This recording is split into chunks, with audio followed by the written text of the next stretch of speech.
Hindi ko alam. No, but I kind of also, sometimes other kids, when we say no to them, I also am able to use myself as an example na parang, Nice. just because we say no now doesn't mean this is the end of the road for you. No. And ang usapan pa nga namin lagi, magkita tayo sa next season, sa season 2 ng Idol Kids. Oh wow, dineclare mo na? Meron ba? Meron na. Wala pa. Okay. For confirmation pa po. Pero yung sinasabi ko sa ibang kids. Para meron pa kami work. Yes. Thank you. Alright, thank you, Alan. Thank you, congratulations. Alan, thank you. Thank you, sir. Before we go to Chris from What Music PH, Shania, Emilio, dumadaan din ba sa inyo yung mga kids? Yes. Yung mga kiddie hopefuls, dumadaan din sila sa amin. Tapos, I think our job is mostly to bring out the kulit side. Even yung mga natalo? Yung mga... No, yung mga naka-yes. So maganda yung mood nila sa inyo? Yes. Okay. So, of course, yung mga naka-yes, we talk to them, we ask them about their experience, yung mga learnings nila, and of course, kasi imagine you're auditioning in front of the judges, and parang I'm sure may halong kaba, Nerves. may nerves talaga. So, of course, hindi lalabas yung kulit side nila agad. So after they get the yes, we usually talk to them, ask them about their experience, tapos we try to bring out yung mga kulit sides nila. Yeah, because I think this is a time for them to decompress. Parang after, doing something really hard, and it's a big achievement for them. Kalma. This is where they can really relax and Right. savor the moment, and something that hopefully they can look back on as well. Galing. Alright. Chris from One Music PH. Go ahead. Chris. Sa mga judges, so far dun sa mga nag-audition, ano yung napansin nyo sa, ano yung difference ng mga kids today dun sa mga kids before? Ano yung napapansin yung mga nila? Mannerisms or whatever. And at the same time, ano yung mga songs na kinakanta nila? Is it still the same usual suspects or may mga bago na bang favorites? May mga Anybody from the judges? Favorites? Yeah. This is the first, so I wouldn't really know. Hindi ko alam kung... But, alam mo yung sa kanta, it's still the same songs that they sing. Talaga? Oo, kasi ang thinking ko, mga kakantahin nila yung medyo pang-bata. Mga top 40, mga, current? Hindi, no, pang-bata. Like, Okay. somewhere over the... Or yung mga gano'n. Baby Shark? Or, thank you for the music. Okay. Something like that. And then, the staff actually told me, ate, magugulat ka. Pang matanda pa rin lahat. Like Yung what? kinakanta nila. Old Hindi, school? kanta ni Angge. Okay. O yan, yung mga kanta ko, or kanta ni Gary V. Yung kumbaga, yung hindi pa rin dun sa age. Hindi edad nila. Hindi pa rin nila edad. Kaya nga parang excited ako noon kasi parang, baka nag-iba na sila. Hindi pa rin. Kumbaga, panglaban. Nung panahon ko, we call it panglaban songs. Okay. So, And that's good also, Okay pa rin kasi yun, it's a di ba? competition That's It's right. a competition. So, ibig sabihin, meron pa rin silang gano'n. Alam nila na, no, this is a competition. I have to sing a difficult song so that I stand out. Right. So, ganun pa rin. Walang nabago from my time, for me. I feel like the kids have always been talented. I mean, in general, Filipinos are talented, but feeling ko mas nag-improve yung mga magulang. Mas nag-improve yung magturo nila sa mga kids. Ito sasabihin mo, ha? Yung coaching. Ito yung sa part na ito ng song, ito yung gagawin. Ipikit mo yung patawa. So ganun ka, taas mo yung kilay mo sa kabila. Yan, good, okay yan. Like, I mean, I can imagine the parents like really being giggly before they go in, di ba? They're actually very serious. Ay, sabi ko nga, na talagang sobrang serious na, sobrang kinakabahan din yung mga magulang. I bet mas serious pa sila sa Kasi some of them might be yun yung pangarap nila, pinasa nila sa kids, di ba? Parang may ganun May ganon kay MJ, madami. Di ba? At saka mapapansin mo sa mga kids. Mapapansin mo sa kanila. Kasi a lot of kids go in really wanting it to be something that they do. They wanted to go there themselves. But some kids, mapapansin mo rin parang, Ano ginagawa ko dito? Parang medyo Sino po kayo? Mga ganun. So wala, feeling ko, I can't really answer on what the difference is. Kasi I mean, especially for Idol, this is the first edition of the Idol Kids franchise. So, masasagot kasi sa season 2. Yeah. Masasagot namin properly. Masasagot ko po yan. Kasi ngayon parang hindi namin masagot properly. Bro? Ang napansin ko lang is that hindi pare-pareho yung style ng mga bata. So it's evident na the kids are listening to different kinds of music na rin. Na kahit hindi yung tipong sinabi ni Regine na puro pambata yung mga ano. No, it's very different kinds. Minsan nakikita namin yung kung ano yung kakantahin nila parang tapos when they perform it, iba din. I'm sorry, Gary. Meron pa nga yung talagang old song. Like, meron kumanta ng Silvia Latore. Oo. Actually, matutuwa kayo kasi may Matutuwa mga talaga. ganun talaga. Hindi ba, no? Yeah. They all have a certain level of showmanship, Galing. in them already, Aha. this early. So can you imagine in the years to come kung gaano pa ma-develop yun? So it's exciting. Chris, before your second question, singit lang ako. May second question ka pa ba? Wala na, okay na si Chris. Thank you, Chris. Question, is it just singing that you're looking for? It's an overall thing kasi idol siya eh. So it's not just really singing. Okay. Siyempre, medyo tinitignan mo rin ng konti yung personality ng bata. Star quality. Yung star quality ng bata. Kasi nga, ano siya eh, parang potential idol siya. Yung iidolohin. Yung pwedeng maging artista din someday, yung mga ganun na. Also, because they're kids, they're developing, especially amongst the young boys. Kasi alam naman natin, nagbabago ang boses ng mga bata. Diba? So, ano ba, pwede bang maging idol to? But for how long? Kasi baka magbago yung boses. But of course, we don't know if that's even going to happen. Right. No? But, yun. It's Meron just bang something nagsising and dance? Meron bang ganon na contesta? Meron din. Meron Kuya din, Jay. meron din. May mga umaarte na. Talaga? Merong maarte lang. Meron mga maarte lang talaga. May mga arte, may maarte.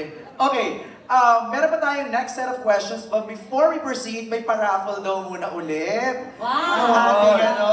Kasama ba kami dyan? Ilan ang bubunutin natin, Chini ba? 5 Well products, courtesy of The Songbird! And 3 Wow Fiesta Video, okay, courtesy of Sir Gary. Punot na lang kayo, tag-isa-isa. Go, we're raffling 5 Well, tag-isa-isa. Yup. Emilio, read your winner! Ang unang panalo, si Nikki Wang. Nikki! Congratulations! Congratulations! Nikki's right there in front. Letting their children join singing contest. So we're talking to the parents this time. Oh, yung parang medyo siguro, huwag na dyan, anak. Mamaya, nakakapagod lang yan. Matatalo ka dyan. Maraming kalaban. Yung mga ganon, mga pessimist. Angge, ikaw. Hello? Sweet. Sa mga nanay, joke lang. Kasi kahit ako naman, may mga naririnig din ako dati ng mga ganyan na, huwag ka nang sumali sa ganyan. Alam mo yun? Siguro masasabi ko lang sa mga parents po, sana kung ano man yung gusto ng mga anak ninyo, at lalo kung gusto nilang kumanta, sana ibigay natin yung 101% natin na suporta. Kasi katulad ko po, nung nakita ko yung mga nag-audition dito sa Idol Kids Philippines, mas iba yung performance nila eh, kapag alam mong sinusuportahan sila ng mga magulang nila. Yung buong-buo siguro yung sa isip nila, sa puso nila, alam nilang hindi sila nag-iisa. Walang fear, Yes, walang doubts. nawawala yung Yep. takot, alam mo yun. So, para sa kanila, mas nagiging matapang sila. Right. Mas niyayakap nila yung mga pangarap nila na kung anong maging gusto nila paglaki nila. So, for me yun lang. Kasi kami nga ni Ms. Reg, minsan pag nag-uusap kami, bilang nanay, siguro yun talaga yung kailangan nating gawin, na ibigay natin yung suporta talaga natin sa mga anak natin, kung ano man yung gusto nilang gawin. What's ours? Actually, maganda yung pinanggagalingan ng sinabi ni Ate Angge. It's nice to have the parents support the kids, but what I don't like seeing is the other way around. Sobrang nakakalungkot para sa akin kapag merong isang 8-year-old, ba't ka sumali ng Idol Kids para pumatulungan ng magulang ko? Why? Let the kids be kids. The kids deserve to be children. bago kayo mag-anak, mag-ipon muna kayo. Right? So, like, wala lang. It's just sad. It's just sad to see na parang... In some areas kasi in life, yun ang realities ng buhay. Yun na nga eh. And kids are, those kids see that. But we get your point. Yeah. Pero may ganun talagang realidad. No, parang wala lang. Nakakalungkot lang na parang at 8 years old, you're already thinking about that? Tama. It would be nice to just... Have fun, play around, diba? Exactly. No, I get the hardships of life. I come from that. But hopefully, that's something that I want to see We less can of. change it. Diba? Yeah. Sa next season. That's a sorry, good bumaba reminder. na. It's a good reminder for all the parents, watching us. Ganun sana yung mindset na i-instill sa mga kids. Let them just have fun and enjoy their talents. Diba? Shania, message to the kids. Yeah, And to the to parents. the parents. I agree nga na iba talaga yung aura ng mga bata if they know that their family is supporting. Pero at the same time, tama yung sinabi ni Kuya Robbie kanina na when it comes to this competition, it's either win or learn. There's no losing talaga, which is true talaga. And even me, kahit di din ako nanalo sa Idol season ko, ang dami ko din learnings talaga that I got from that season. Anong year yun? 2019. Yeah, it's Idol Philippines Season 1 dito sa ABS. Yeah. So, ang dami kong nakuhang learnings from that season. Kahit hindi din ako yung nanalo.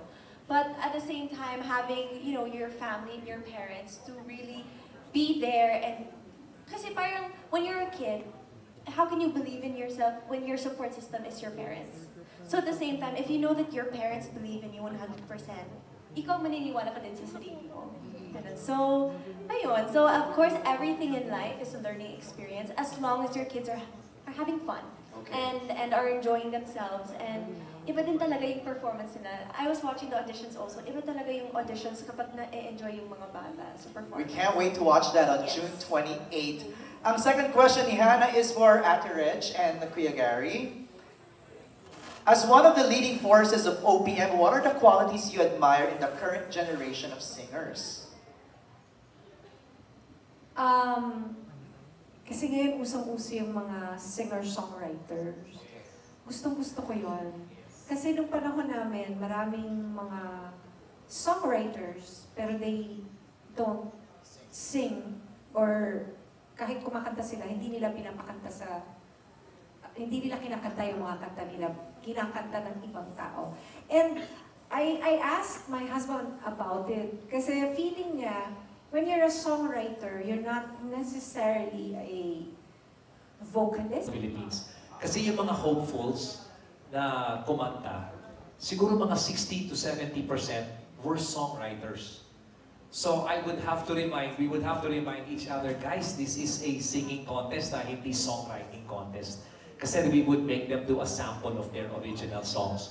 Right now, I think it's obvious na yung music industry and OPM itself is at an all-time high. So you have young performers like Maki, or you have young performers like SB19 and Beanie. I mean, sila yung mga headlights ng OPM ngayon. Kung saan papunta ang OPM, sila ang pinaka-top of the top. And it's so good to see na ang daming mga tagahanga na kahit anong genre na meron ngayon ang OPM, there are people supporting. And I just smile when I see the charts or when I hear the songs online, and parang it makes me feel na the Filipino, truly, the Philippines is the breadbasket of talent in all of Asia. And I have to say that with 100% conviction that what I'm saying is true. Saka ang swerte ng generation today, there's so many platforms, di ba? So many platforms, at saka yung tao, open na open sa... Yeah. It's not anymore about, dapat katunog yung song mo, dapat katunog niya ganito. That's true. No, it's, kung maganda ang kanta mo, may makikinig, magkakaroon ka ng maliit na community, and then it grows into something else. So, it's exciting lang for these young ones in Idol Kids Philippines na in the course of time, dadaan din sila sa ganun. Exciting. And it begins on June 28. Thank you for all your questions sa ating mga friends of the press. Thank you so much. Maybe, Salamat, everyone. let's get now to wrap things up. Why should we watch Idol Kids Philippines starting on June 28. We'll start with you, Busy Guy, Emilio Daes. Mga kapamilya, lahat ng mga nanonood, you guys should definitely watch Idol Kids Philippines kasi ang daming magagaling na bata and their stories along with it. So they're really the full package. Idol na talaga. So please watch. Galing. Kanaya. Idol Kalas, you definitely need to watch Idol Kids Philippines because I feel like the vibes. Iba talaga yung vibes when it comes to It's vibing. it's vibing. Kaya please watch starting this June 28 and 29. And your, what's the name of your show? Idol Kids Philippines Spotlight. There you go. Robbie! Because it's the first ever That's true. Idol Kids in the Philippines. I'm not sure in Southeast Asia, pero in the Philippines, so even in Southeast Asia. No, it's in the Philippines. So please, In the Philippines. please do watch it. Malapit na on 28 and on 29 of June. Jolene, so why should we watch this? Kasi maraming surprises. Yun. Maraming surprises at saka hindi nyo talaga, hindi nyo siya mabibitawan dahil ma-entertain kayo, mag-e-enjoy kayo. So, mas maganda kung from the start, audition pa lang mapanood nyo na. And auditions are fun. Ang sarap panoorin. Super! Yes! Diba? Again,